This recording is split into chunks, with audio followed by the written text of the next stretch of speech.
Okay, and in today's video we will be checking yet another new game mode that is available in the Korean server that isn't currently released in global. However, it should come soon enough, right?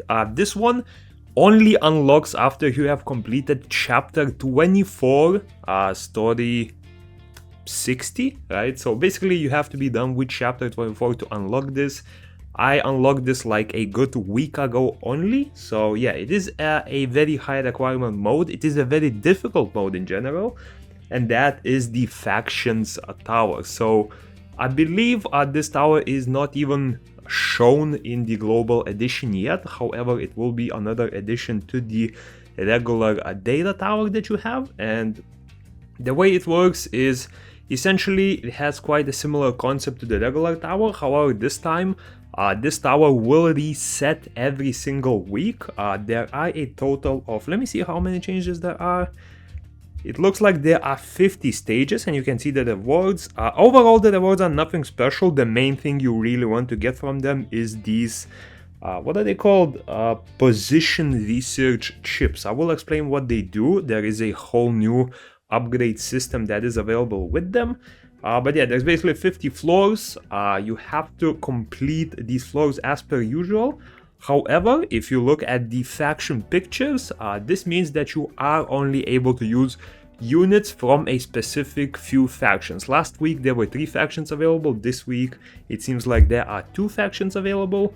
And yeah, if I just enter a stage, we will see a very similar setup to your battles, right? From what I've seen, these are single fight battles only. I haven't seen any 2-team or 3-team modes as of yet. However, if you look at the power requirements, they are pretty difficult, right? The units are level 231. For now, I am completing story mode and regular tower that has a power of around 1.5 million, so I am able to beat it power-wise. However, if you look at the units, especially if you have followed the usual units I currently use, a lot of them are gone. Now, I do have some picks that I do regularly use. So, for example, these 2 units are in my main team, so I'm able to use those. I also have her available, which I sometimes use, right? Patricia is also there. I know a lot of people have built Patricia, so she's definitely an option. The bad thing is I don't really have a good 5th unit, but we're just gonna place her in here just for the sake of the element buff. Oh, actually, I don't think, is there even an element buff? It doesn't show up as of now. There might not even be an element buff, or this might be a bug, I'm not even sure, right? But yeah, I'm just gonna go with this just to showcase what the fights are all about. Last time, I have to say, even though there are 50 stages in here, the mode has been really difficult. Now, granted, last time the units I could use were very weak, right? I think I only had Thief as one of like my main units. I also forgot to set up what they're called. I also forgot to set up the Blossom skills on here, so it looks like you need to do them all over again. I think I should be winning this stage, right? Frederica should have enough damage to...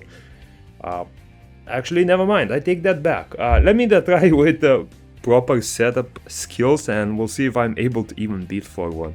Okay, and there we go. I set 4 of my skills on Awaken form. I'm gonna keep the first unit, this one, on regular form because I do lack a little bit of healing in this team. Her Awaken form heals quite a bit, whereas her Blossom form does give you sort of like offensive buffs, which I don't think I really need, right? I think Frederica should have enough damage by herself to do it. So yeah, we'll see if I'm able to beat it. Again, I'm mentioning this, but yeah, last time I was only able to beat stage 1 of the fight. Granted, I only have Thief of my regular used units. I'm hoping I'm able to beat at least, I don't know, like 3 stages this time. But yeah, the mode is really difficult. The mode is really difficult. As you can see, I'm not gonna beat any. I'm not gonna beat a single level this time. Wow. Yeah, this mode is crazy. Unfortunately, I can't showcase much, right? I just unlocked it, so it makes sense that the mode is very difficult. But yeah, unfortunately, I was not able to even beat it. I will brainstorm teams in the future, right? Like, I just wanted to showcase how the mode works, but yeah, this is a very difficult one.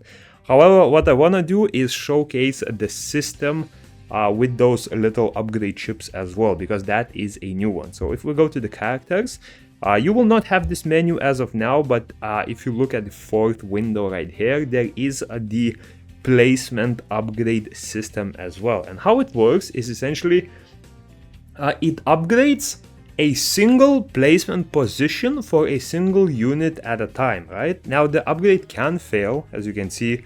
There is a pity bar in there as well, but how it works is I have upgraded one of the fields before, and that was for my Rachel. As you can see, the field right here currently has a rank A, and it increases her attack by 5%.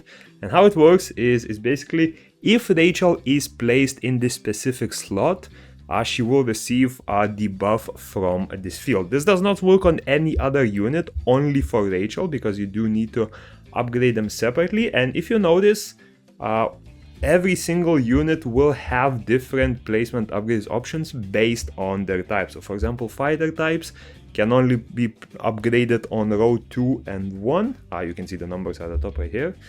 For example, supports can only be upgraded for the back line or the very middle, right?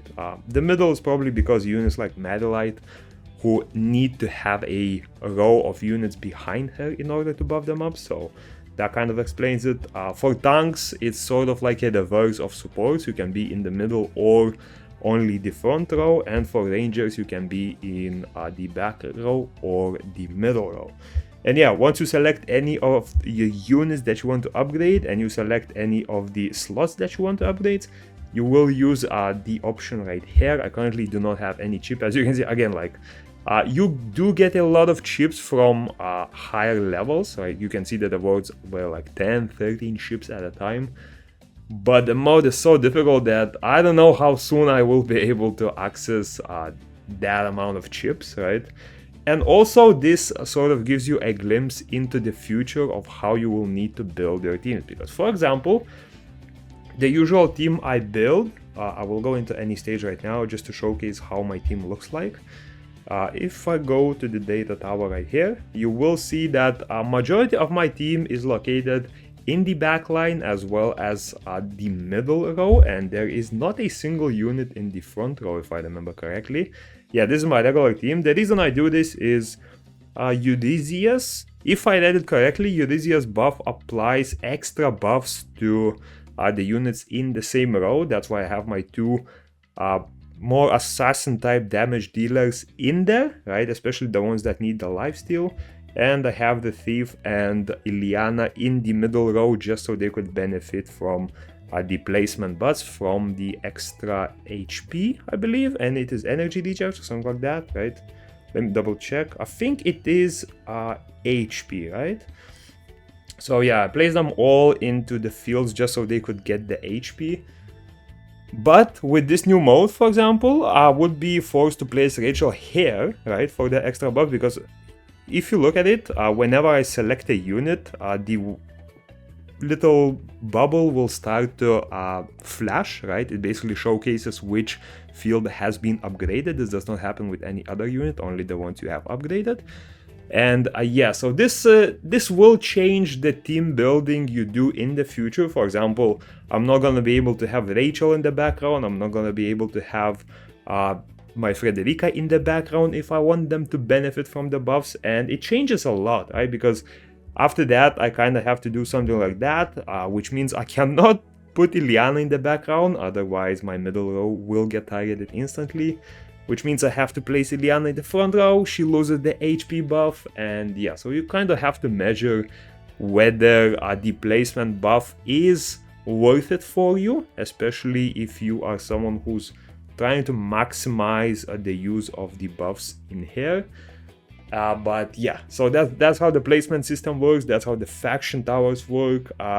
They seem to be very endgame content, which I'm clearly not ready for just yet, right? I'm hoping I can get fully into it at like at least level 220 or something like that. That's where I'm hoping I can get some chipsets going. But yeah, that's just a showcase. That's just to look into what you can expect. I think the main benefit from these chips will be the support units as well as the ranger units, because those are very clearly usually in the backline or the very middle slot, whereas for fighters, if I have to shift my placement by one moving forward, right, so that my tank is able to be there, again, that complicates things quite a bit, and I'm not sure whether the buffs are worth it in terms of ruining my placement. But yeah, we'll see around. I'll try to play around with it a bit more to see what works best. And yeah, hope you enjoyed taking another look at what is going to be coming out in Global. Make sure to subscribe if you are interested into similar content like this. We do have a new unit coming out in Korea in 2 days, right? However, we should be getting the patch note with details tomorrow, so I'll make sure to cover the new unit skills then. And yeah, that's about it, and peace.